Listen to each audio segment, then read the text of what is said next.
Hello বন্ধুরা, এখন আমি অ্যামাজন প্রাইমে আসা অ্যাংরি ইয়ং ম্যান বলে ডকুমেন্টারি সিরিজটা রিভিউ করতে চলেছি, যেখানে লিড রোল হিসাবে যেটা বলা উচিত সেটা হলো গল্পটা যাদের উপর বেস করে সেলিম জাভেদ, মানে সেলিম খান এবং জাভেদ আখতার। মডার্ন ইন্ডিয়ান সিনেমার যে দিক পথপ্রদর্শক যারা ছিলেন তারা হলেন এই সেলিম জাভেদ। সেই সময় সিনেমার গল্প যেইভাবে চেঞ্জেস এসেছিল এবং সেই গত একই রকম মেলোড্রামাটিক ওভার ড্রামাটিক জায়গার থেকে একটা এমন এমন জিনিস নিয়ে আসলো গল্পের মধ্যে যেখানে একটা ইমোশনাল বন্ডিং থাকবে, সেখানে একটা হিরোর লড়াই থাকবে, যেন সেটা সাধারণ মানুষের গল্প হয়ে ওঠে। এই সময় তারা যেই মানে রাইটিং থট নিয়ে আসলো, তাদের জীবনের উপর বেস করে এই সিরিজটাকে বানানো হয়েছে। 3টে এপিসোড আছে, 45 মিনিট করে অ্যাভারেজ ধরে নিন, তো প্রায় 2 ঘন্টা 15 মিনিটের মতো হয়তো ডিউরেশন এই ডকুমেন্টারি সিরিজটা। কেমন হলো যদি বলি, দেখুন, ভালো খারাপ আমি ওইভাবে বলবো না, কী কী জিনিস দেখিয়েছে যেগুলো ভালো লেগেছে, এবং দু একটা জিনিস আরও থাকলে যেটা আমার মনে হতো আরও একটু কমপ্লিট হতে পারতো, এইটুকুই জাস্ট বলবো। ভালো জিনিস কি, তাদের যে এই সেলিম জাভেদ হয়ে ওঠার পেছনে তাদের আগের যে ঘটনাগুলো, বিশেষ করে তাদের ছোটোবেলার থেকে যে ঘটনাগুলো উঠে এসছে, তারা যখন একসাথে কীভাবে আসলো, একসাথে এসে তারা যেভাবে কাজ করলো, তখন কোন পর্যায়ে চলে গেল যে সবথেকে বড় সুপারস্টারের থেকেও তারা 1 লক্ষ টাকা বেশি ডিমান্ড করছিল, এবং পোস্টারে তাদের নাম যেইভাবে ছাপানো হয়েছিল সেইটা কীভাবে পাবলিসিটি করা হয়েছিল এবং তার এফেক্ট কী হয়েছিল, এই সমস্ত দিকগুলো এখানে উঠে আসে। প্লাস তাদের পার্সোনাল লাইফে কী কী মানে সমস্যা ছিল, বা তারা কীভাবে একে অপরের সাথে কীভাবে মিলেমিশে ছিল, এই জিনিসগুলো যেভাবে উঠে এসেছে গল্পের মধ্যে, প্রত্যেকটা জায়গা কিন্তু বেশ ভালোভাবে করা হয়েছে, বিশেষ করে পার্সোনাল দিকটা। কারণ তাদের এই যে তাদের প্রত্যেকেই একটা একটু একবারের বেশি বিবাহ তারা করেছে, কিন্তু তাদের মধ্যে কিন্তু তিক্ততা সম্পর্কটা এরকম কিন্তু ছিল না। তারা কিন্তু একে অপরের পাশে থাকতো এবং তাদের ছেলে মেয়েদের বোঝাতো যে উনি যে আছে সে কিন্তু খারাপ না, সে কিন্তু ভালো। তুমি আমাকে যেভাবে সম্মান দাও, তুমি তাকে কিন্তু সেইভাবে সম্মান দেবে। তো শিক্ষারও কিন্তু ব্যাপার রয়েছে এখানে। তো সেইগুলোও কিন্তু এই সিরিজটার মধ্যে যেরকমভাবে উঠে এসছে ব্যাখ্যার মাধ্যমে, আমার মনে হয় সেগুলো কিন্তু খুব ভালো। এই বিশেষ করে পার্সোনাল দিকটা এবং লাস্ট এপিসোডটা বিশেষ করে সবথেকে ভালো। এছাড়া যদি বলি, সেই সময় তাদের যে ইনিশিয়াল স্টেজে তাদের যে একসাথে আসা, ভারতবর্ষের সবথেকে বড় হিট সিনেমা শোলের প্রথম 3 দিন ফ্লপ থাকা, হঠাৎ করে মানডে রাত্রিবেলার থেকে সিনেমা পুরো দিক পরিবর্তন হয়ে গেল এবং একটা বলা যায় যে ম্যাগনাম অপাস বলা যায় কি, ভারতবর্ষের সবথেকে শ্রেষ্ঠ সিনেমা হিসেবে শোলে থেকে গেল। কীভাবে হলো সেইগুলোর কারণ কিন্তু এখানে ব্যাখ্যা আছে। বা শোলে এবং দিওয়ার একসাথে আসা সত্ত্বেও, শোলে এত বড় হিট হওয়া সত্ত্বেও অ্যাওয়ার্ডস সেকশনে সমস্ত অ্যাওয়ার্ডস দিওয়ারই পেয়ে গেল, শোলে পেল না। সেখান থেকে তাদের আক্ষেপ কী, যেটা মজার ছলে তারা বলেছিল যে একসাথে এত ভালো কাজ আনা উচিত না।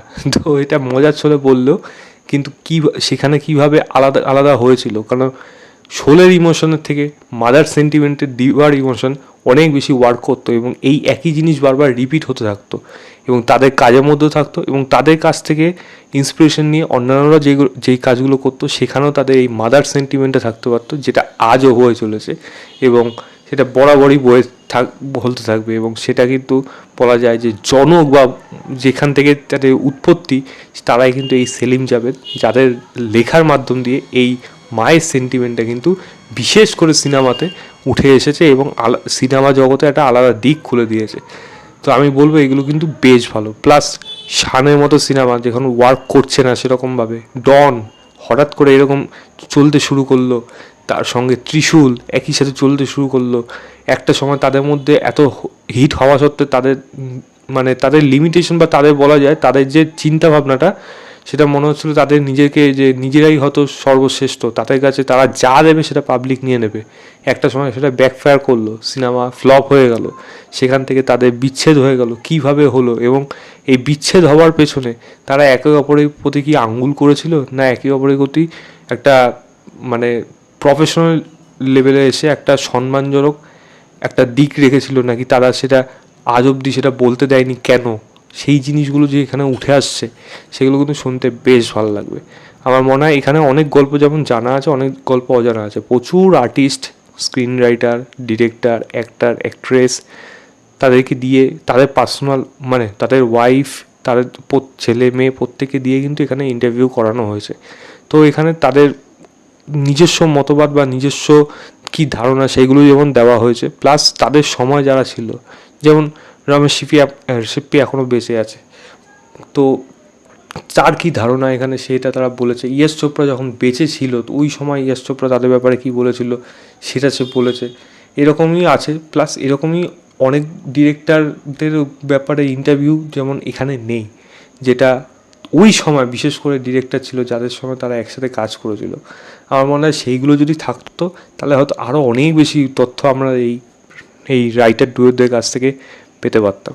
তবুও আমি বলবো এই কাজটা কিন্তু ইমোশনালি যেমন আপনাকে মানে অ্যাট্রাক্ট করবে, প্লাস যদি সিনেমা লাভার হন তা এবং বিশেষ করে স্ক্রিন রাইটার যদি কেউ হতে চায় তাদের তো বিশেষ করে এই সিরিজটাকে দেখা উচিত। আমার মনে হয় এখান থেকে অনেক কিছু শিক্ষা নেওয়ার আছে, আরও প্রচুর দিক আছে এখানে আলোচনা করা যায়। প্রচুর তাদের রেফারেন্স, কাজের রেফারেন্স কীভাবে করেছে, কীভাবে তার ফলাফল হয়েছে, ভালো না খারাপ সেটা তারা কীভাবে নিয়েছে, খারাপ হচ্ছে দেখে তারা কি সেখানে ভেবেছে এবং শোলে চলছে না কিন্তু তারা বলছে না এটা চলবে, ভবিষ্যৎ দিকে সেটাই চলছে। তো এরকম অনেক জিনিস আছে যেগুলো কিন্তু এই কাজটার মধ্যে উঠে এসছে, আমার কিন্তু সেগুলো বেশ ভালো লেগেছে। তবে এর মধ্যে খারাপ দিক কি, আমি একটা জিনিস বলবো, তারা যে স্ক্রিন রাইটার তো তাদের যে জিনিস দেখুন, তারা বলে দিয়েছে যে আমরা কোথার থেকে কী ইন্সপিরেশন নিয়ে কী কী কাজ করেছি, কিন্তু সেটা না খুবই অল্প পরিসরে।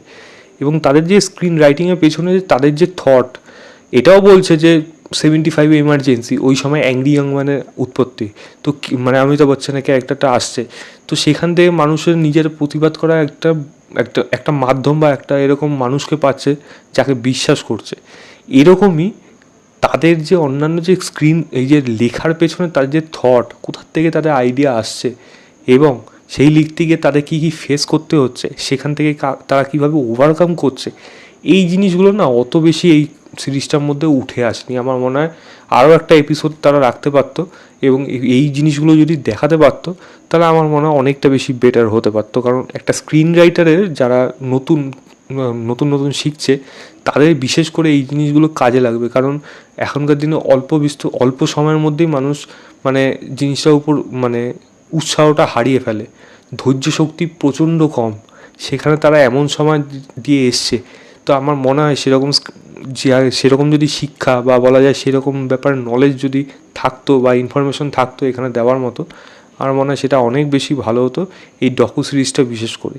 এবং সেলিম জাভেদ বিচ্ছেদ হওয়ার পর তাদের যে পার্সোনালভাবে তারা যে রাইটিং শুরু করলো সেইটা পাবলিক কীভাবে নিল, সেটা তার ফ্যামিলি কীভাবে নিল, সেটা তারা কীভাবে নিল, এবং তারা কি আর কোনোদিন ফিরে আসবে না বা কখনো কি তাদের মধ্যে দেখা সাক্ষাৎ হয়েছে, দেখা যদি হয়ে থাকতো তাহলে কি কথা হতো, তারা কি ফিরে আসার কথা কখনো ভেবেছে, এই ব্যাপারে না বিস্তর জানকারি কিন্তু এই কাজটার মধ্যে আমি পাইনি, যেটা থেকে আমি হালকা হলে একটু ডিসঅ্যাপয়েন্ট হয়েছি এই কাজটায়।